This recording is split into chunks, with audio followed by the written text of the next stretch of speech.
পদ্মার ভাঙনের পর এবার বন্যার কবলে চাঁপাইনবাবগঞ্জ সদরের নিম্নাঞ্চল। এক সপ্তাহ ধরে পানিবন্দী অন্তত ৬০০ পরিবার। খাবার ও বিশুদ্ধ পানি সংকটে দুর্ভোগ চরমে। তলিয়ে আছে ১৫০০ হেক্টর জমির মাসকালাই শীতকালীন শাকসবজি। পানি ঢুকছে নতুন নতুন এলাকায়। পানি বৃদ্ধি অব্যাহত থাকায় বন্যা আতঙ্কে জেলাবাসী।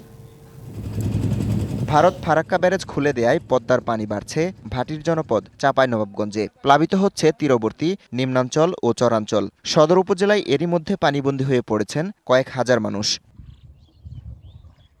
নদী ভাঙনের পর নারায়ণপুর ইউনিয়নে বসতি গড়েছিলেন ফরিদা বেগম। তার বাড়ির চারদিকে এখন পানিতে থই থই। রান্নার চুলার পাশেই বন্যার পানি। বাঁধ দিয়ে আপাতত পানি ঠেকানো গেলেও কতক্ষণ থাকে ভর করেছে সেই চিন্তা। একবার নদীর ভাঙনে ভেঙে আইনু ফের আবার এত বড় ফাঁসে পড়া আছি বন্যাতে।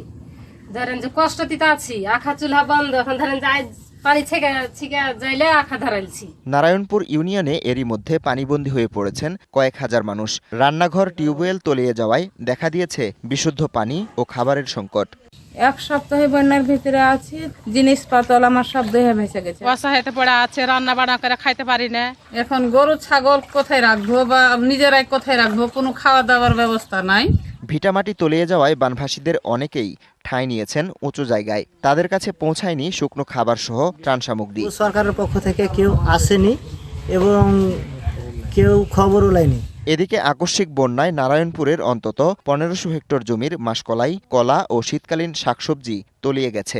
মাসকালাই গেছে, কলার বাগান গেছে, আদার্স যেগুলো সবজি চাষ হয় সেগুলো কিন্তু সব পানিতে বিলীন হয়ে গেছে।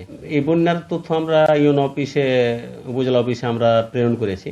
এখন উপজেলা অফিস থেকে এখন পর্যন্ত কোনো বরাদ্দ আমরা পাইনি। ক্ষতিগ্রস্তদের তালিকা করে মন্ত্রণালয়ে পাঠানোর কথা জানিয়েছে উপজেলা প্রশাসন। এবং আমাদের উপজেলা প্রশাসনের পক্ষ থেকে আমাদের দুর্যোগকালীন যে একটা বরাদ্দ থাকে সেটাও আমরা দেওয়ার ব্যবস্থা অলরেডি কমপ্লিট হয়েছে। এখন আমরা তাদেরকে সহযোগিতা করব।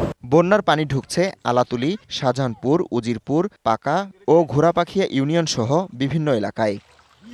DBC news desk.